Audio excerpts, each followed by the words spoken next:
ഏറെ ആരാധകരുള്ള ഒരു പരിപാടിയായിരുന്നു ഫ്ലവേഴ്സിലെ ടോപ്പ് സിംഗർ. പരിപാടിയിലെ പ്രധാന ജഡ്ജ് MG ശ്രീകുമാർ ആയിരുന്നു.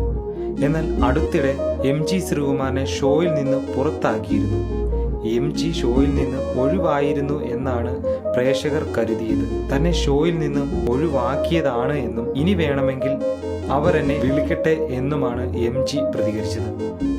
ഇപ്പോഴിതാ MGയുടെ വാക്കുകൾക്ക് പിന്നാലെ ഫ്ലവേഴ്സ് ചാനലിന്റെ MD ആയിട്ടുള്ള ശ്രീകണ്ഠൻ നായർ ഒരു ഇന്റർവ്യൂവിൽ പറഞ്ഞ കാര്യമാണ് വൈറലാകുന്നത്. പല ആർട്ടിസ്റ്റുകളെയും വളർത്തി വഷളാക്കിയതിൽ തനിക്കും ഒരു പങ്കുണ്ടെന്നാണ് പറഞ്ഞത്. അവർക്ക് അർഹതപ്പെടാത്ത പണം വെച്ച് നീട്ടുകയും പിന്നീട് അതൊരു അവകാശമാക്കി മാറ്റുകയും ചെയ്തു എന്നുള്ളതാണ് വലിയ പ്രശ്നം എന്നും അദ്ദേഹം പറഞ്ഞു.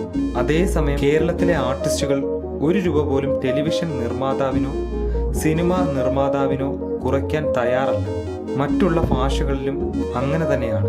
ഞാൻ എൻ്റെ പ്രൊഡ്യൂസേഴ്സിനോട് പറയാറുണ്ട്, നിങ്ങൾ ഒരാളിനെ, ഏതെങ്കിലും ഒരു കലാകാരനെ ഒരു ജഡ്ജായി ഒരു പ്രോഗ്രാമിലേക്ക് വിളിച്ചാൽ ഞങ്ങളുടെ കയ്യിൽ ഇത്രയും പൈസയേ ഉള്ളൂ.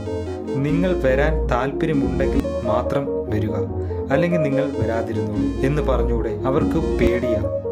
അവർ പറയുന്നത് ഈ ആർട്ടിസ്റ്റ് ഞങ്ങളോട് വല്ലതും പറയും, പ്രൊഡ്യൂസേഴ്സ് മോശമായി പെരുമാറി എന്നായിരിക്കും പിന്നീട് പറയുക, ഞങ്ങളുടെ പണിയും പോകും എന്നാണ് അവർ പറയുന്നത്. അടുത്തിടെ ഒരു സംഭവം എൻ്റെ ഓഫീസിൽ ഉണ്ടായി. ഒരു ആർട്ടിസ്റ്റ് എന്നോട് പറഞ്ഞു അയാൾക്ക് കുറച്ചും കൂടി കാശ് വേണം.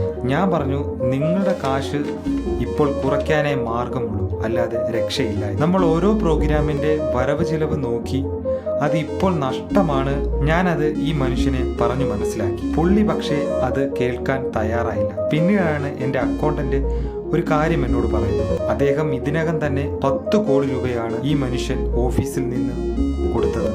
10 രൂപ പോലും ഈ സ്ഥാപനത്തിന്റെ മെയിൻ പ്രൊഡ്യൂസേഴ്സിൽ ഒരാളായ ഗോകുലം ഗോപാലേട്ടന് കിട്ടിയിട്ടില്ല. അതാണ് ശരിക്കും അവസ്ഥ. അപ്പോൾ നമ്മൾ ആരാണ് മണ്ടൻ? ഒരു ടെലിവിഷൻ അവതാരകനായി നടന്ന കുറെ കാലമുണ്ടായിരുന്നു.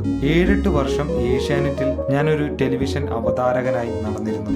ദൂരദർശനിലും ഉണ്ടായിരുന്നു. എന്ത് സമാധാനമായിരുന്നു അന്ന്, ശ്രീകണ്ഠൻ നായർ പറഞ്ഞു. അതേസമയം കമന്റുകളായി അദ്ദേഹം MG ശ്രീകുമാർ അല്ലേ എന്ന് ഒരുപാട് കമന്റുകൾ വരുന്നു.